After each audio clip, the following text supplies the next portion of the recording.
Alright, so this is Ninja Warlog, so time for some stuff that is definitely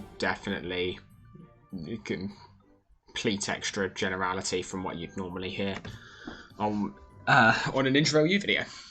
So a couple of you may know that I've currently got over this summer holiday pretty much the internship placement, whatever you want to call it, of my dreams. I've spent several years working on basically in-depth control of optics via specifically designed nanostructures, and well, that's basically what I'm working in for this holiday, and it's really cool. I'm really enjoying it. However, I don't know, something interesting that I wouldn't have thought of before going into this, and I'm really glad came up now, happened. And I figured, hey, this is Ninja Warlog, let's share it. Basically, this was around the period the other week when, as would have been pretty evident from the videos around that time, I was quite sick. Quite sick. It's perhaps a bit of an exaggeration. I was mildly sick. I just really don't cope well with being sick because I don't get sick very often. And I was, because of that, very low on energy. And I was working, and I don't know. I have some pretty high standards for myself, and I really wanted to live up to those standards, and so I'm currently on this 10-week placement, and I'm designing nanostructures for a particular application. That's the idea, and the idea is basically, design clever nanostructures that do the things you want, and I am taking ages to do it. And the reason for this is that I'm trying to go through like every single possible combination of components. If you notice, I am actually intentionally avoiding those things just so I can get them on a proper video. I'd gone through like so many different classes of components and a good amount of research just trying to get a feel for the limits of everything that was going on. Because, like, no one's done it. There has to be a reason no one's done it. There has to be some limiting factor that's preventing people from doing it. What the heck is it? I don't know. And so I spent ages working on that. And I spent ages, basically, not so much working on that for its own sake, but I was very much basically having ideas, doing research into them, trying to come up with a breakthrough. Trying to come up with something where it wouldn't just be a tiny incremental change to be the result of this 10-week project. I wanted something. I figured if I'm going to do this, I might as well go all out. I might as well try and do something really cool, really impressive. Let's do something that's interesting. That's not just, oh, yeah, I did this thing, but got an improved efficiency of, what, 5%? No, I wanted, I mean, I'm happy with an improved efficiency of 5%, but I want that 5% to come about because I did something pretty clever.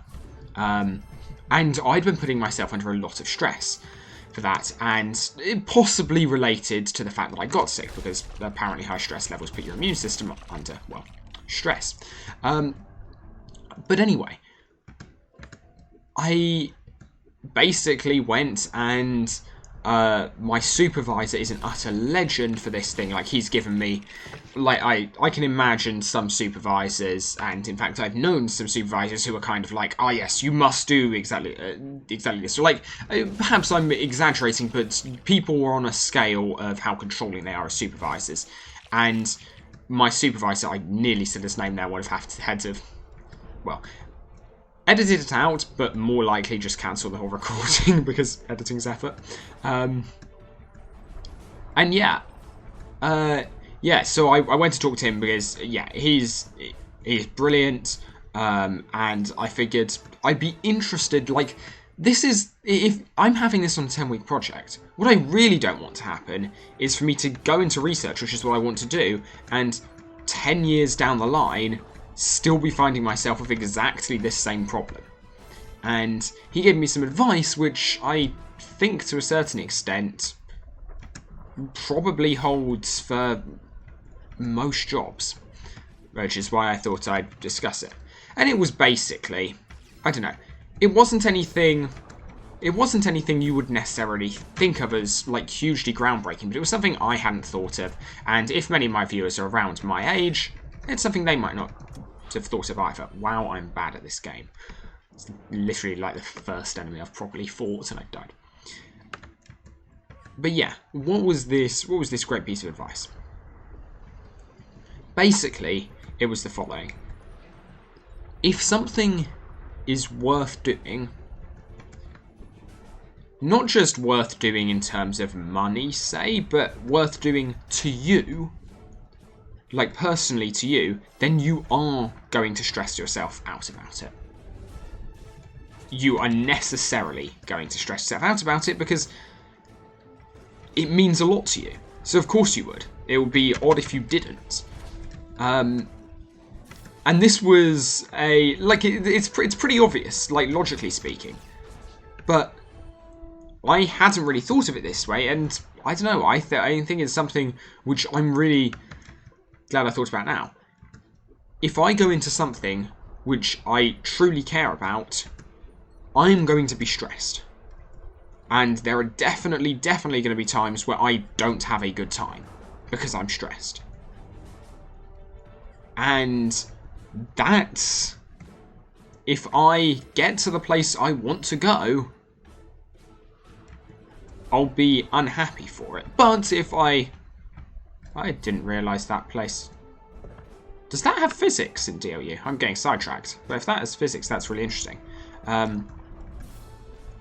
It's really interesting because you might be able to actually get over there. But anyway, I really didn't think that place existed in DLU, so I had never looked into it. But yes. So the main point I was making, or the main point that we kind of talked about with this, is actually anything that matters to you, you will put pressure on yourself. You can be in a lovely working environment where no one is putting pressure on you at all. You will still put pressure on yourself because you care about it. That's inevitable. And so what you really want to do, and this is why I'm mentioning it, is you want to start thinking early on basically about how you deal with stress. And like, it's something, this is why I'm bringing it up, because I'm really glad to be thinking about this in this way now. To have this not be something that in several years' time, when I start research, when I'm going for my PhD or my postdoc, that I'm sitting there like, I'm feeling really stressed. Maybe I shouldn't have done this job. And I think, no, it's a good piece of advice. It's a, you do something, or if you do something you care about, you will put yourself under stress, and you will be stressed, and you might not enjoy it for that fact. And arguably, you can't have one without the other. I'm not saying I should say that this means it's impossible to have enjoyable jobs and to enjoy your job. I definitely think in jobs that are enjoyable without being stressful probably do exist, but I suspect that they're also lower stakes for the people who do them. And I'm not saying that's a bad thing. I definitely don't think it's a bad thing to, have an enjoyable job that doesn't make you stress every time you come home. I think it's safe to say that's quite a good thing.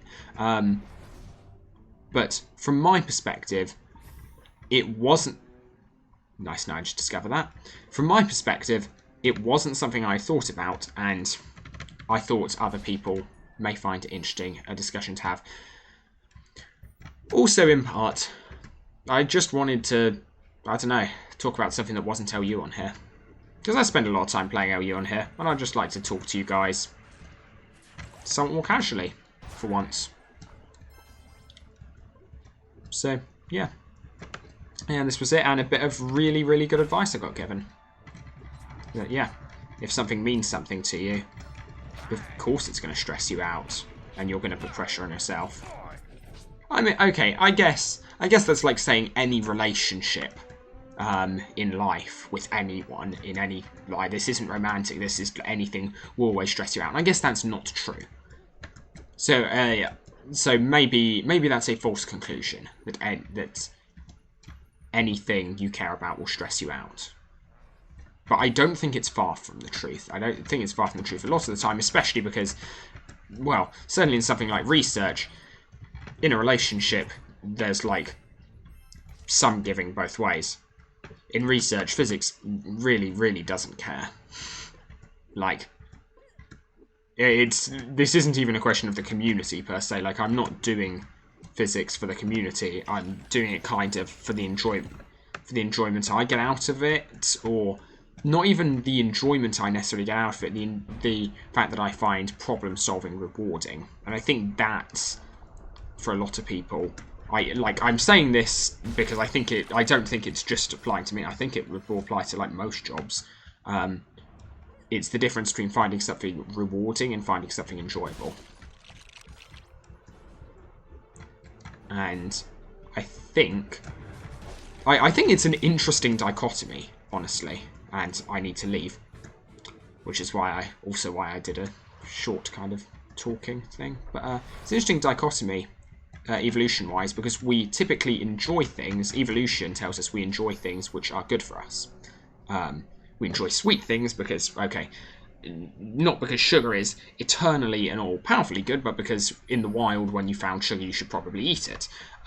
Whereas we find things typically, I would say, rewarding because society gets something out of it, which is, I think, an interesting contrast. Enjoyable means evolutionarily favourable for us as an individual, rewarding, favourable for society.